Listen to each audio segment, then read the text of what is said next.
আচলতে হাঁহ এই বছৰ আৰম্ভ কৰিছোঁ, আগতে পুহিছিলোঁ, কিন্তু কুকুৰা আজি 6-7 বছৰ হৈ গ'ল। লোকেল কুকুৰা 6-7 বছৰ ধৰি পালন কৰি আছোঁ। কিমান আছে আপোনাৰ এতিয়া বৰ্তমান? বৰ্তমান এতিয়া মোৰ ইয়াতে প্ৰায় 260টামান হাঁহ আছে আৰু কুকুৰা আছে প্ৰায় 200মান আছে। আপুনি বজাৰ পাইছেনে? বজাৰ মানে আচলতে চাবলৈ গ'লে আমি মোটা বজাৰ হিচাপে তেনেকৈ পোৱা নাই, খুচুৰা বজাৰ হিচাপে পোৱা যায় বাৰু। এতিয়া হাঁহৰ এটাৰ দাম কিমান? বৰ্তমান এটা হাঁহ মই এনেই 500 টকাকৈ বেচি আছোঁ ইয়াতে ঘৰতে, ইয়াতে ফাৰ্মলৈ আহে। মুৰ্গী হিচাপে আপোনাৰ 420 টকা হ'লচেল। এতিয়া যিহেতু মাঘৰ বিহু পালেহি, আপোনাৰ হাঁহ কুকুৰাৰ বজাৰ চাহিদা বাঢ়িব। হয় হয়, এইকণ সময়তে হাঁহৰ আমাৰ বিশেষকৈ এইটো অঞ্চলত মানে হাঁহৰ চাহিদাটো বেছি হয়।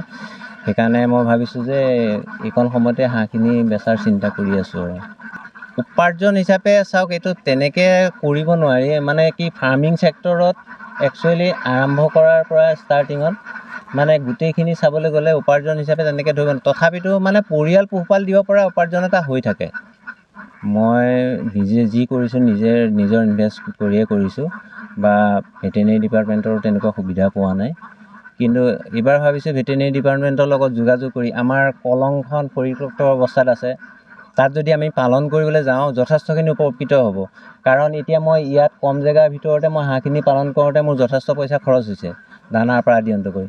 কিন্তু কলঙত যদি আমি কৰিবলৈ যাওঁ এই কামটো, আমাৰ দানাৰ খৰচটো কমি যায়, তাৰ লগতে আমাৰ আৰু উপকৃত হ'ব, উপাৰ্জনৰ পথ আৰু বেছি হ'ব, সেইবুলি মই ভাবিছোঁ।